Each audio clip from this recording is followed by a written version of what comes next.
Alors, Apocalypse 7, le peuple de Dieu et le 7e sceau.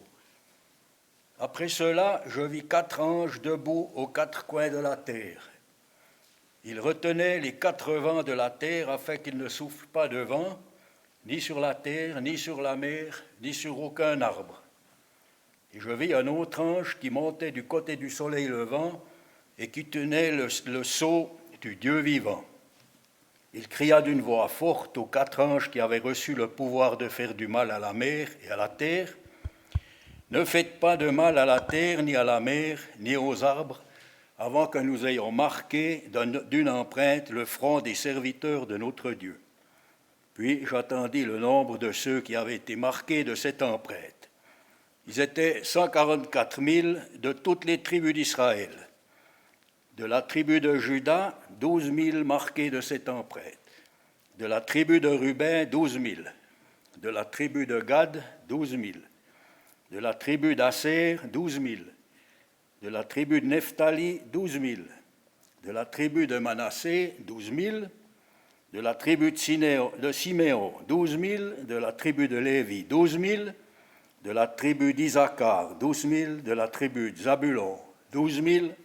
De la tribu de Joseph, 12 000. De la tribu de Benjamin, 12 000. Tous marqués de cette empreinte. Après cela, je regardai et je vis une foule immense que personne ne pouvait compter.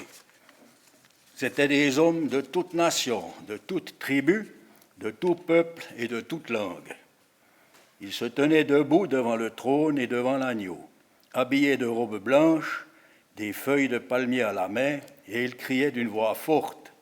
Le salut est à notre Dieu qui est assis sur le trône et à l'agneau.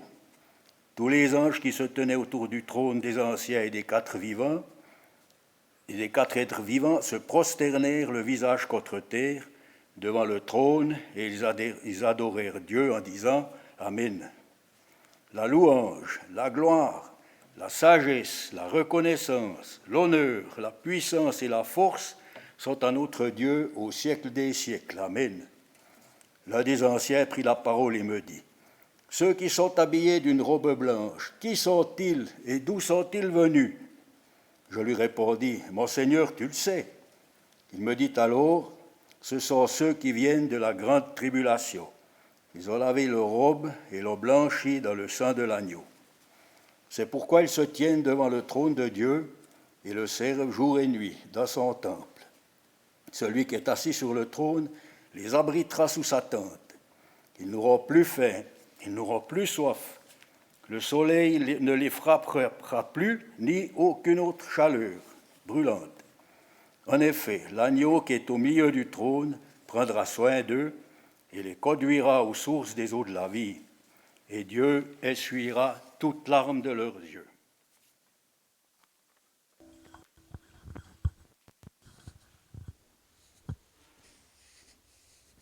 Merci beaucoup, Jean-Pierre. Vous connaissez peut-être cette chanson de 1966. 1966, 700 millions de Chinois, et moi, et moi, et moi. Vous connaissez cette chanson de Jacques Dutronc ? Aujourd'hui, ils sont le double, les Chinois. Avec ma vie, mon petit chez moi. Un autre couplet disait 80 millions d'Indonésiens. Et moi, et moi, et moi. Aujourd'hui, ils sont 3 fois plus, les Indonésiens encore. Avec ma voiture et mon chien, etc. Et toute la chanson est construite de la façon suivante. Il y a des immensités de foule. Il y a des tonnes de personnes sur la terre, que bien sûr on ne connaît pas. Et moi, face à cela, je me sens quand même un peu tout petit. J'ai ma petite vie, j'ai mes petits problèmes, j'ai mon petit chien peut-être, ma petite voiture, mon petit chez moi, mon ménage à faire, tel et tel jour, les lessives, le quotidien, votre quotidien de personnes actives, de jeunes, de retraités. En fait, on peut parfois se sentir insignifiant. Et aujourd'hui, on a un chiffre, 144 000. Mais j'ai quand même envie de poser la question, et moi, et moi, et moi, où je suis là-dedans ? Albert Einstein a dit « La vie est une grande tapisserie. Et l'individu n'est qu'un fil insignifiant dans un schéma immense et miraculeux. Vous vous retrouvez là-dedans?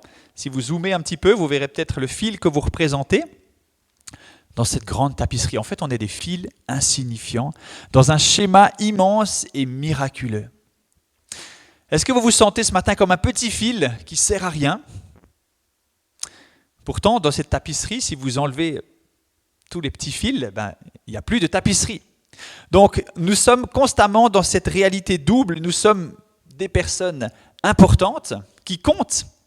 Et à la fois, on peut se sentir écrasé par le nombre. Je crois que le salut que Dieu nous présente dans la Bible est aussi, et peut-être d'abord, un salut pour un peuple. C'est un salut pour une nation que Jésus forme.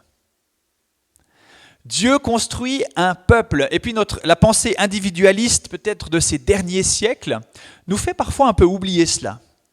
Et le salut, on va souvent l'exprimer avec des moi-je. On l'a chanté beaucoup tout à l'heure. Maintenant, je vois, j'étais aveugle et maintenant, je vois. Et on l'a vu même dans la représentation de ce petit sketch sur Jean 9, une personne tout à coup qui voit. Et c'est aussi l'œuvre de Jésus de toucher nos cœurs à chacun. Mais en même temps, nous avançons en tant que groupe, que peuple. Imaginez, vous êtes la personne là, une des personnes qui se trouve sur cette photo, c'est un peu flou. Et puis vous ne voyez peut-être que vous et les 3-4 personnes autour. Mais peut-être oubliez-vous de regarder encore un peu plus loin. Il y a d'autres personnes encore dans d'autres cercles. Et puis peut-être encore un peu plus loin. Encore un peu plus loin. Encore un peu plus loin. Tu peux passer, Marc-Olivier. Voilà, regardez. Encore un peu plus loin. Voilà. Et puis il y a toujours plus de personnes. Vas-y encore. Il y en a toujours plus. Magnifique. Encore. Voilà, vous voyez toutes ces personnes? Rassemblées, tu peux encore y aller un petit coup, je crois. Voilà, avec un petit zoom. Et voilà, et en fait, on ne se voit plus, mais on sait qu'on est là. On sait qu'on fait partie de cette œuvre de Jésus, même si on est tout petit, qu'on est un petit fil insignifiant. Jésus nous a aimés, nous a délivrés. Je cite un verset là du premier chapitre de l'Apocalypse que l'on connaît, que l'on chante parfois. À celui qui nous aime, qui nous a délivrés. Dans ce verset, on voit que des nous. Et c'est ça la force aussi de l'Évangile.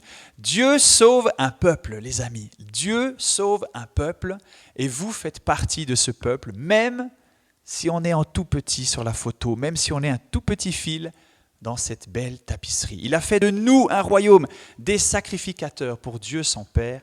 À lui soit la gloire et la puissance au siècle des siècles. Amen.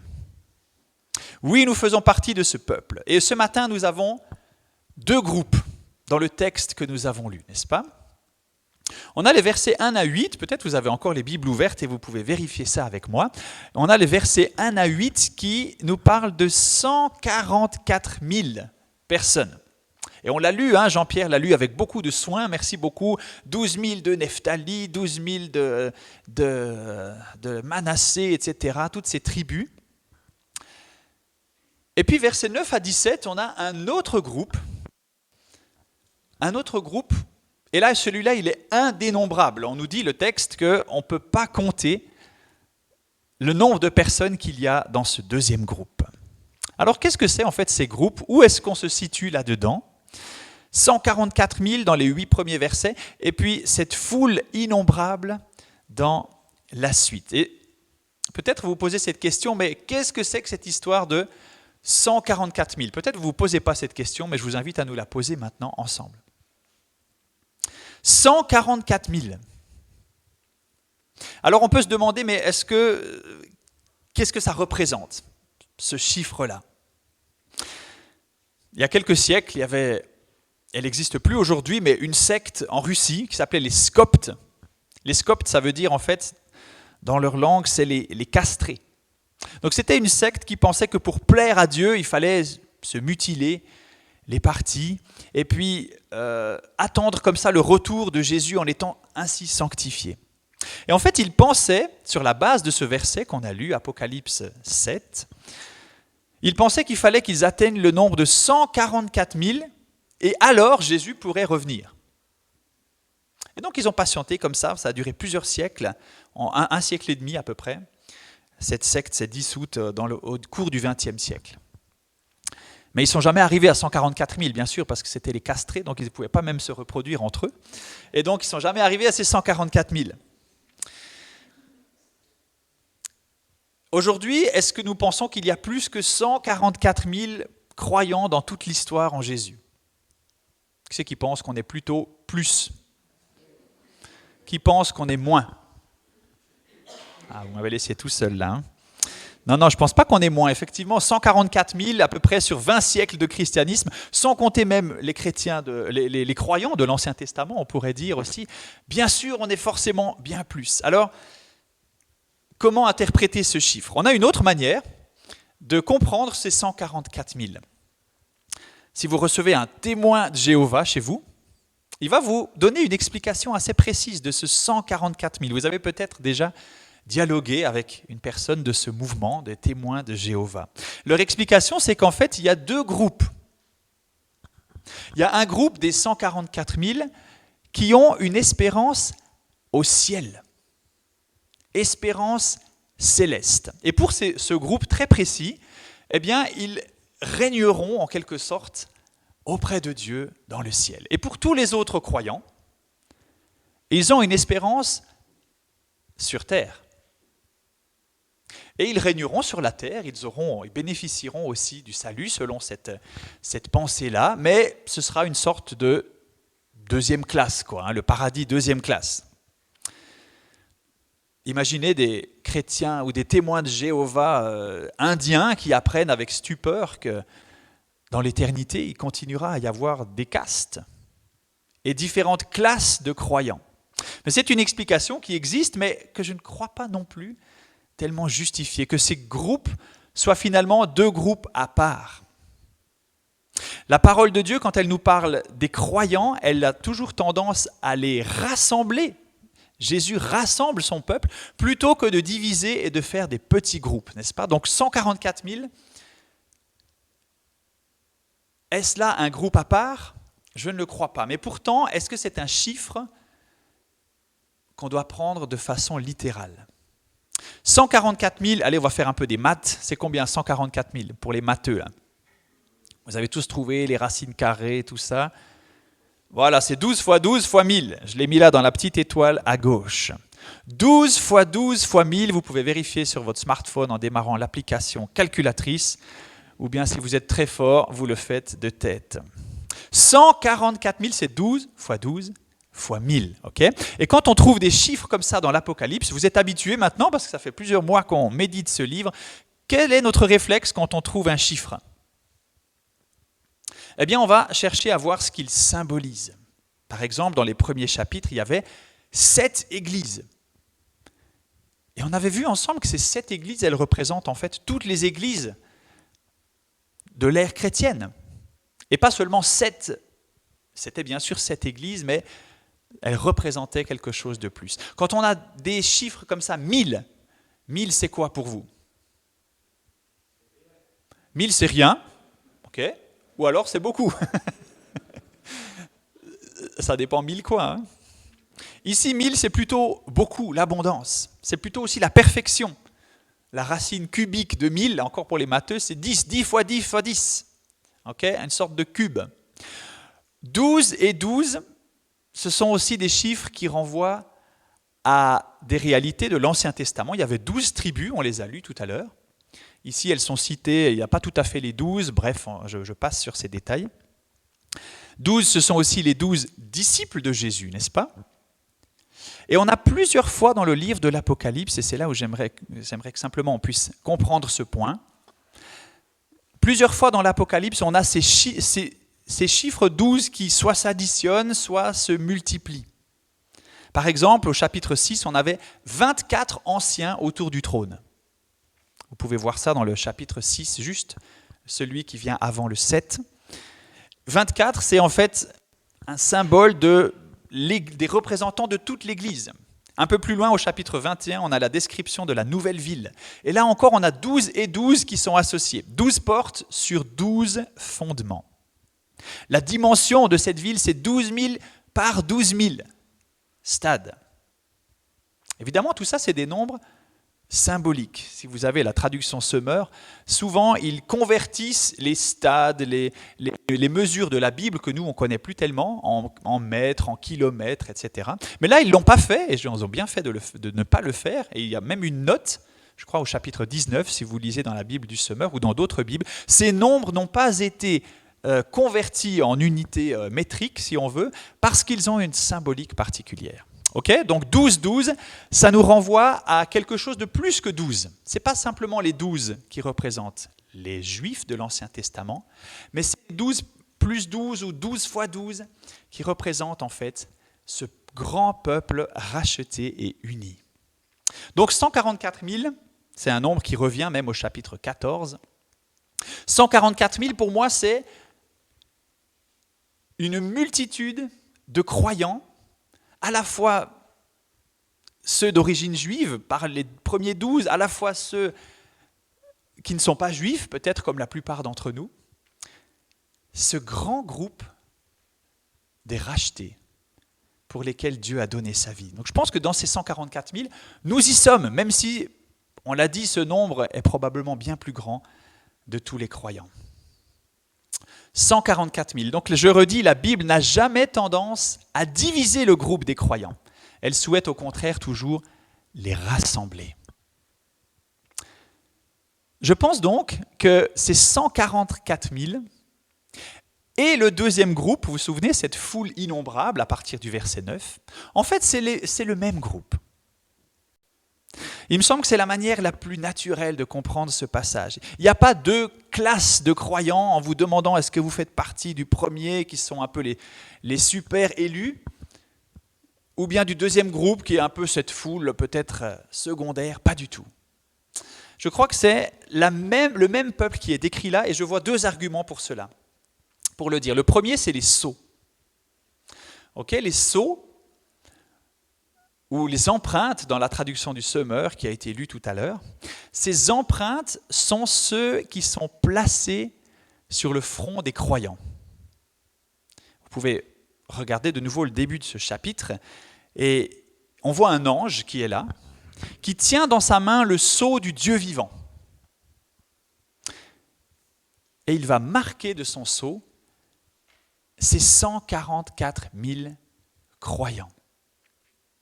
Alors si j'ai dit tout à l'heure que nous faisons partie de ce groupe des 144 000 de façon symbolique, quel est le sceau que nous avons reçu ? C'est le Saint-Esprit. Waouh !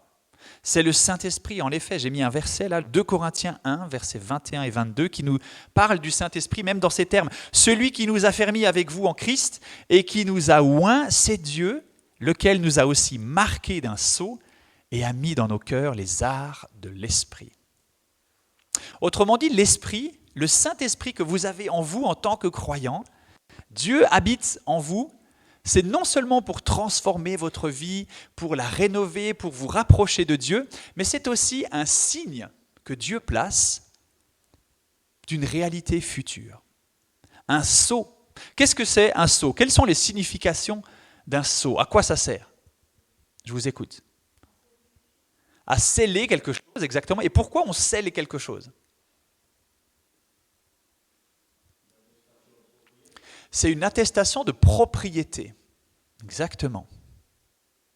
Si pour la semaine de l'enfance, vous apportez votre perceuse pour la prêter à Stéphane et toute son équipe, vous allez inscrire votre nom dessus. En tout cas, c'est ce que j'ai fait et ça m'a permis de retrouver ma perceuse à la fin. Si vous participez à une collation la semaine dernière pour le concert, vous avez peut-être amené un gâteau et puis en dessous, il y avait le nom de votre plat. Il y en a encore 2-3 à récupérer en bas au passage. En fait, c'est un signe de propriété, même si vous n'êtes pas là, même si c'est pas moi, je ne sais pas où est ma perceuse, je sais qu'elle est à moi et les autres savent qu'elle est à moi. Parce que dessus, j'ai mis, pas un sceau, mais une petite étiquette. C'est propriété, nous sommes la propriété du Seigneur. Et l'Esprit en nous, c'est effectivement cette signification-là. Nous sommes la propriété du Seigneur. Dieu place son sceau sur vous, chers amis qui croyez en Jésus, parce qu'il veut que vous sachiez que vous lui appartenez. Et il veut même que les autres qui vous observent sachent que vous lui appartenez. Ah, celui-là, celle-là, il y a quelque chose dans sa vie qui est différent. Peut-être qu'il appartient, elle appartient à un autre. Il appartient au Seigneur. Qu'est-ce que ça dit encore le sceau? Il y a d'autres significations. Vous avez encore une idée?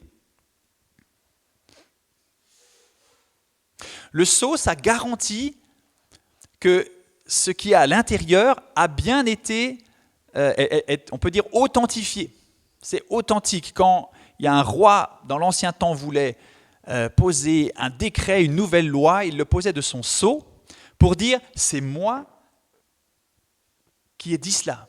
Aujourd'hui, ce sont des signatures ou d'autres protocoles pour valider comme ça des textes officiels. Ou bien pour la finale de Koh-Lanta, pour les amateurs, l'urne où sont déposés les bulletins pour la finale, elle est scellée. C'est pour dire quoi? C'est pour dire que ce qui est à l'intérieur, personne n'est venu le trafiquer. Ceux qui ont signé à l'intérieur, ce sont bien les bonnes personnes. Et ensuite, on scelle ça jusqu'au jour où ce sera dépouillé un peu plus tard.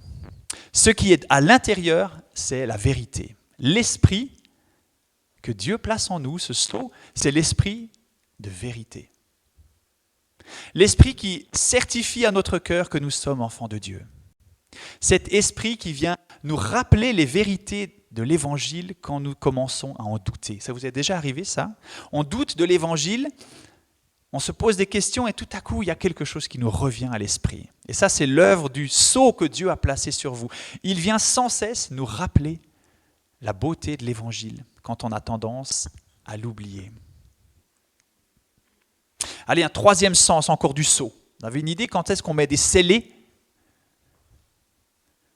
Quand il y a une scène de crime, par exemple. Vous connaissez cela?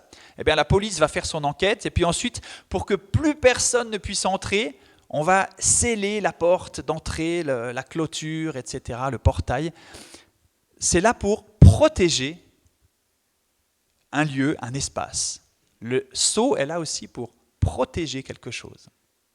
Et l'esprit que nous avons en nous est là aussi pour nous protéger. Dieu met son esprit en nous pour nous protéger des attaques du malin, pour nous protéger de la tentation, pour nous protéger de ces idées qui veulent nous éloigner de Dieu, pour nous protéger de tout ce qui peut nous nuire. Le sceau, ces sceaux, représentés par le Saint-Esprit, sont ceux qui ont marqué ces 144 000. Et il y a encore un deuxième argument que je vois dans le même chapitre. Comment ça commence au verset 7? C'est le moment où ça se passe. Et j'aimerais vous proposer de comprendre encore cet épisode-là des 144 000 qui sont scellés, et puis on nous dit 12 000 de chaque tribu. En fait, il s'agit d'un moment où on retient 4 vents de la terre. Verset 1. On a comme 4 anges ici, là, aux 4 points cardinaux de la planète, si on veut. Et chacun retient un peu un vent. Et puis ensuite, eh bien, on s'imagine qu'ils vont lâcher ces vents. Et ces vents-là, comme j'ai essayé de l'illustrer avec cette photo, c'est plutôt des vents contraires. Ce n'est pas la petite brise légère quand il fait chaud en été et puis qu'on veut se rafraîchir. Est-ce que vous vous rappelez au chapitre 6 ? Vous ne vous rappelez pas, ce n'est pas grave. Il était question aussi de 4 quoi ? Oui, il y avait des sceaux qu'on ouvrait, et chacun des 4 premiers sceaux, qu'est-ce que c'était? Des cavaliers, exactement, les 4 cavaliers de l'Apocalypse. Vous vous souvenez peut-être même des couleurs, ils avaient chacun une couleur différente. Blanc, noir, rouge et vert pâle, ouais, verdâtre, grisâtre. 4 cavaliers, et en fait ça fait référence à une prophétie dans le livre du prophète Zacharie, et dans le même chapitre, les mêmes versets, ces cavaliers sont comparés à des vents que les anges retiennent. Donc on a un peu la même, c'est exactement le même contexte ici. Et je pense que ces 4 vents sont comme avant que tout cela soit lâché. Donc en fait, on revient un peu en arrière au chapitre 7, vous me suivez toujours. On est avant que tous ces fléaux commencent à envahir la terre. On est avant que ces cavaliers se déchaînent. Et c'est comme si Dieu venait au travers de cela en disant « Stop ! Avant, retenez encore ces vents de la terre et avant, je vais sceller ceux qui m'appartiennent. » Avant qu'il y ait tellement de déchaînement de forces du mal, et nous connaissons ça depuis des siècles, avant cela, je vais marquer mon peuple pour qu'il puisse traverser toutes ces épreuves en se souvenant qu'ils m'appartiennent, en se souvenant que celui auquel ils croient est le véritable, en les protégeant du mal. Donc dans ce monde, et je fais l'application assez directement maintenant, dans ce monde où beaucoup de choses ne vont pas bien, nous sommes le peuple de Dieu sur lequel Dieu a placé son empreinte. Et son esprit ne vient pas nous faire échapper à toutes les mauvaises choses, et on pourrait témoigner à plusieurs là de ce qui est peut-être difficile dans nos vies.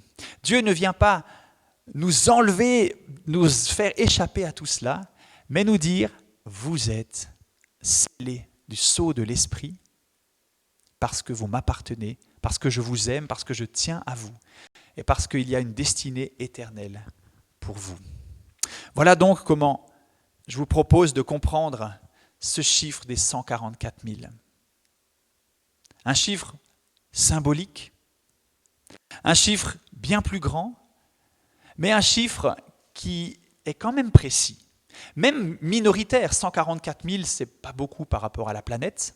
On sait que c'est plus, mais les chrétiens sont quand même très minoritaires sur la planète. Mais avec ce petit nombre, Dieu nous dit, mais persévérez, continuez. Même si les choses sont difficiles, je place en vous mon empreinte pour que vous puissiez m'aimer, me servir et traverser ces moments. Du coup, il reste quand même ce deuxième groupe à expliquer, qui est cette grande foule innombrable. Qui est cette grande foule innombrable ? Tu peux passer la diapo suivante, Marc-Olivier, s'il te plaît. Je pense que c'est l'Église, c'est en fait la même réalité. C'est le même peuple, mais c'est l'Église au repos. C'est l'Église au repos qui goûte déjà à la communion avec Dieu. D'ailleurs, le verset 16 le dit un petit peu comme ça, ils n'auront plus faim, plus soif, le soleil et la chaleur ne les brûleront plus. En fait, c'est toujours le peuple de Dieu, mais qui n'est plus au travail, comme les 144 000, comme nous tous, nous sommes encore au travail. C'est le peuple de Dieu qui est déjà auprès de lui, ceux qui nous ont précédés, ceux qui attendent la résurrection finale, ceux dont il est question au chapitre précédent, qui sont placés sous l'autel lors de l'ouverture du 5e sceau, chapitre 6, versets 13-14 à peu près. Ce sont ces croyants qui ont terminé la course et qui attendent. Et là, il y a une foule innombrable que nous rejoindrons aussi, plus ou moins tôt, Dieu voulant. C'est cette Église au repos. Donc il n'y a pas deux groupes de croyants. Il y a cette Église au travail que nous sommes, et il y a ces croyants qui nous ont précédés et qui, quelque part, nous regardent, nous encouragent, mais qui, eux aussi, languissent de la faim. Au chapitre 6, il disait, mais jusqu'à quand est-ce que tu vas encore patienter ? L'Église au repos. Les deux états sont magnifiques. Les 144 000, l'Église au travail, c'est un peu plus exigeant, sans doute. Et avant d'être auprès du Seigneur, persévérons par l'Esprit qu'il a placé sur nous. J'aimerais encore terminer par deux oxymores. Vous savez ce que c'est un oxymore ? C'est quand dans la même phrase ou les mêmes mots, on a des choses qui paraissent totalement différentes. Et il y a deux oxymores dans ce passage assez frappant. Le premier, c'est « laver leurs vêtements dans le sang de l'agneau ». Je ne sais pas vous, mais quand moi j'aimerais rendre ma chemise blanche, je ne vais pas utiliser du sang pour cela. On a même un cantique qui le dit, hein, « laver dans le sang de l'agneau, je serai plus blanc que la neige ». On pourra le chanter tout à l'heure. Le sang, ça fait plutôt des taches que blanchir quelque chose, mais on comprend l'image. On comprend l'image. Si on est un croyant de l'Ancien Testament, on comprend encore mieux l'image. J'ai relu il n'y a pas longtemps le livre du Lévitique, où il est tellement question de sang partout. Si on est allergique au sang, je n'ai pas dit qu'il ne faut pas lire ce livre, mais ça dégoûte un petit peu quand même. À chaque fois qu'il y a des péchés, des choses, des sacrifices, il faut toujours prendre du sang, asperger plein de choses, et c'est un petit peu dégoûtant. Et ce n'est pas ça qui va faire que l'autel sera reluisant et tout à fait beau. Mais le sang a une symbolique, et le sang de l'agneau, c'est celui de Jésus-Christ, n'est-ce pas, qui est mort pour nous, pour nos péchés, qui est mort, son sang a coulé pour que nous puissions être rachetés, être purs. Et dans ce groupe, dans cette foule innombrable, quelqu'un demande, mais qui sont-ils? Mais ce sont les croyants qui viennent de la grande tribulation. Ils ont lavé leurs robes dans le sang de l'agneau. Leurs robes étaient blanches pour dire qu'ils sont purs. On connaît cette vérité de l'Évangile peut-être. Le sang de Jésus-Christ nous purifie de tout péché. Mais ça me fait du bien de le rappeler avec vous ce matin. Ce n'est pas simplement une réalité future, quand on sera auprès du Seigneur, entièrement pur, c'est une réalité de tous les jours. Purifions notre cœur par le sang de l'agneau. Et l'autre oxymore, c'est dans le verset 17. Vous avez peut-être remarqué ou peut-être pas. Mais en fait, vous voyez un petit peu où est la contradiction là dans cette phrase. C'est l'agneau qui devient berger. C'est quand même fou ça. Moi je croyais que le berger c'est celui qui conduisait les agneaux. Mais là l'agneau avec un A majuscule qui désigne le Christ devient le berger. Et moi ça me touche en réfléchissant à la manière dont je veux suivre, obéir à Jésus. J'ai un sauveur qui s'est fait lui-même agneau. Jésus s'est fait homme et on l'a maltraité, on l'a humilié comme un agneau qu'on mène à l'abattoir, nous dit la Bible. L'agneau devient notre berger et il nous conduit vers des sources d'eau, une eau qui donne la vie. Et ça, ce n'est pas seulement pour les croyants qui sont au repos auprès de Dieu, c'est pour nous tous, chers amis. L'agneau devient notre berger. J'aimerais peut-être vous inviter à fermer les yeux maintenant et à réfléchir à ce que je vais dire dans un instant. Jésus est-il mon bon berger? Jésus est-il celui en qui je veux faire confiance? Est-ce que j'ai cette certitude qu'il a posé sur moi son sceau? Est-ce que son esprit habite en moi? Peut-être c'est le cas, je vous invite à dire merci au Seigneur. Merci Jésus.